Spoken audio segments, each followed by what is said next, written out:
has many, like something around 10 real-life problems, and they need to solve as much as they can.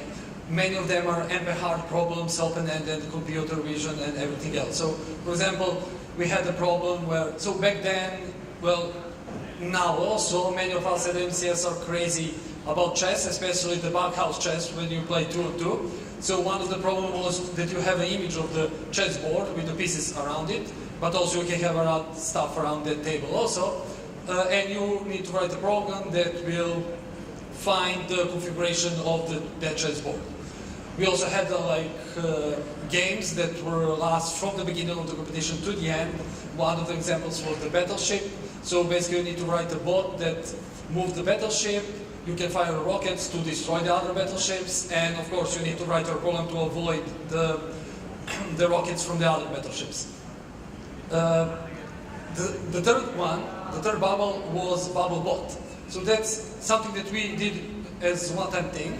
Basically, the idea was to get a competition where students will write a program for playing football 2-on-2 against other teams, and we had arranged the finals at the University of Electronics Hilton Belgrade, and we saw that students were really excited to participate in those kind of competitions. So we cannot repeat that kind, apparently it's the same game, but we'll, for example, try maybe to create a league for that particular game. So basically, as any football league, you will play each weekend, but the idea is maybe that we share logs from the previous weeks so that you can improve your engine in general, or maybe just tweak your engine to explore the weaknesses of the team against you will play next week. The fourth one, well, basically that's interesting bubble because it's not a real competition. It's an online system called BubbleB. So BubbleB because bees are always working, right? And because BubbleB is really similar to Bumblebee. I don't know why, but it is, yeah.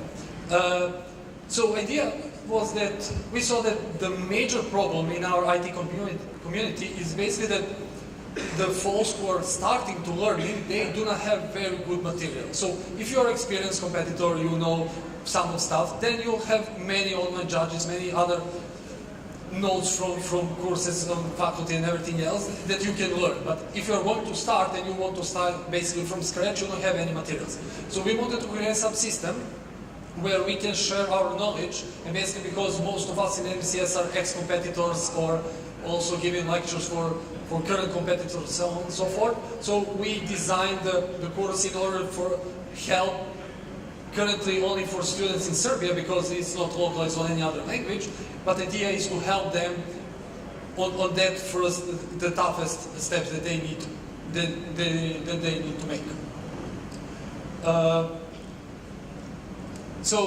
Yeah, and the fifth bubble, basically all other bubbles are three-letter bubbles like BubbleB, BubbleCup, right? And the fifth one is Bubble Booklet. It's not three-letter, but we'll fix that.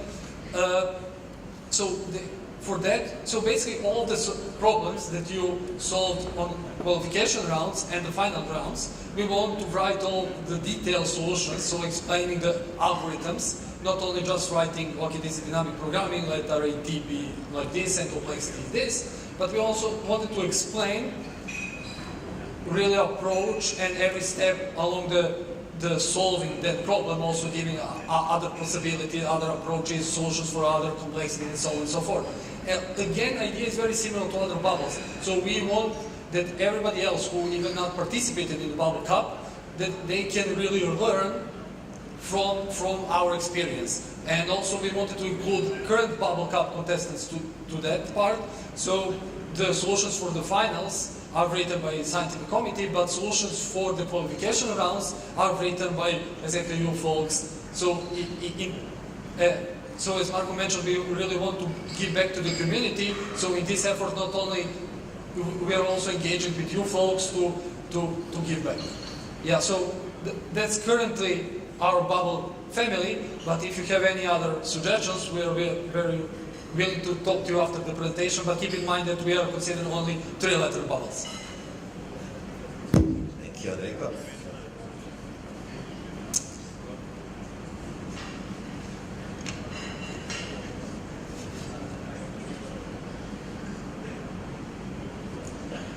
So for our next story,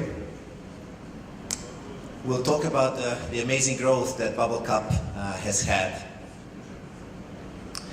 When we started BubbleCup in 2008, we could hardly have imagined the success and the growth that BubbleCup has had.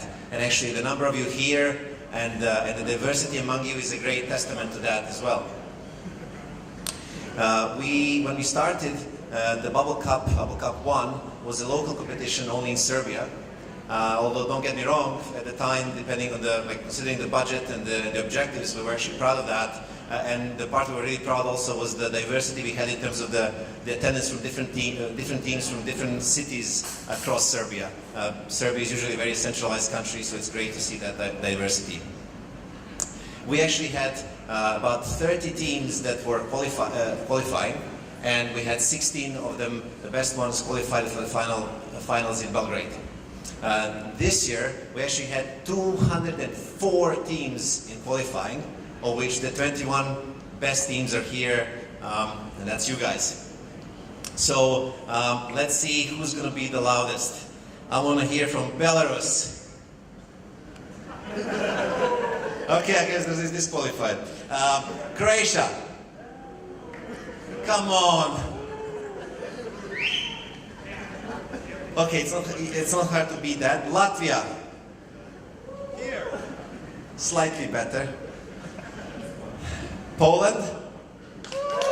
That's more like it. Round of beers for the guys, please. Russia. Serbia. Not bad, but considering the number of you. And Ukraine. Oh well, Poland I guess wins, considering the numbers. So I actually want to mention one interesting fact, which was that in BubbleCup8, I believe, we even had a team from Vietnam compete and qualify for the finals. Unfortunately, we couldn't work out for them to actually show up, but it was quite a cool statistic. And actually, you can see on this map that basically shows the progression of the growth.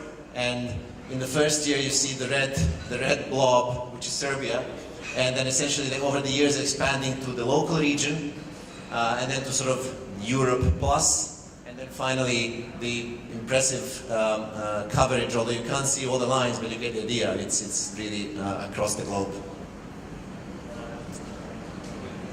In the beginning, this was truly an enthusiast and a volunteer effort, and it was really